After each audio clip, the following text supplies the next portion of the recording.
లక్షల సంవత్సరాలు. అయ్యప్ప స్వామి యొక్క చరిత్ర ఎప్పుడు జరిగింది?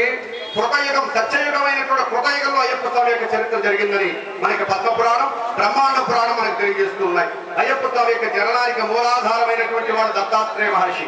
పార్వతీపురం యొక్క బ్రహ్మ విష్ణు మహేశ్వరుడి కంశలతో అత్రి మహర్షికి అనసూయాదేవికి కూడా 3 తలలతో ఏక శరీరంతో పుట్టినటువంటి వాడు దత్తాత్రేయ మహర్షి.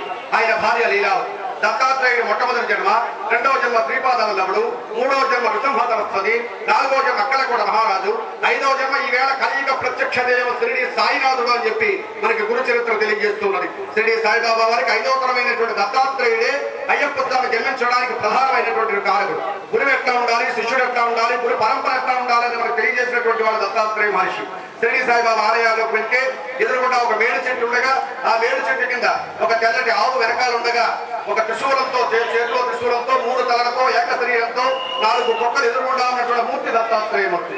అటువంటి దత్తాత్రేయుడి యొక్క భార్య లీలావతి, వారిద్దరికీ కూడా 8 మంది పిల్లలు, అష్టసిద్ధులు అని చెప్పి ఆయన రెండవ జన్మగా శ్రీపాదవల్లభుడిగా జన్మించడానికి తమిళనాడు రాష్ట్రంలో గాంగాపురంలో జన్మించడం, కర్ణాటక రాష్ట్రంలో గాంగాపురంలో జన్మించడానికి ఆయన తపస్సు చేసుకోవడానికి అరణ్యానికి వెళ్ళిపోతూ తన భార్య లీలావతిని పిలిస్తే ఆవిడ రాను అని చెప్పి మారాం చేసి ఆయన్ని కూడా నిర్బంధించడానికి ప్రయత్నిస్తే పట్ట మహిషి అని చెప్పి ఆయన కోపం వచ్చి మహిషిగా మారిపో, గేదె ముఖం కలిగినటువంటి రాక్షసి వైపు అని చెప్పి ఆయన చెప్పించడం జరుగుతుంది.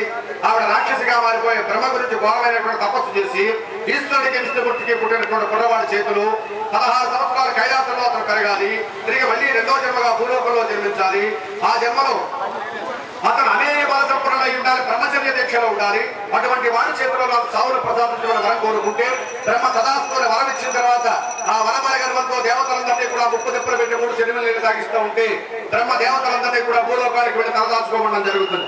అప్పుడు పద్మాసుడైన రాక్షసుడు ఈశ్వరుడి గురించి ఘోరమైనటువంటి తపస్సు చేసి నేను ఎవరిని ఎత్తుమని చేయబడితే వాళ్ళు దూరం అయిపోయేటువంటి వరం మనం కోరుకోవడం జరుగుతుంది. అమ్మవారికి ఇచ్చినటువంటి హారతి కథ ఓడిస్తామందరూ కూడా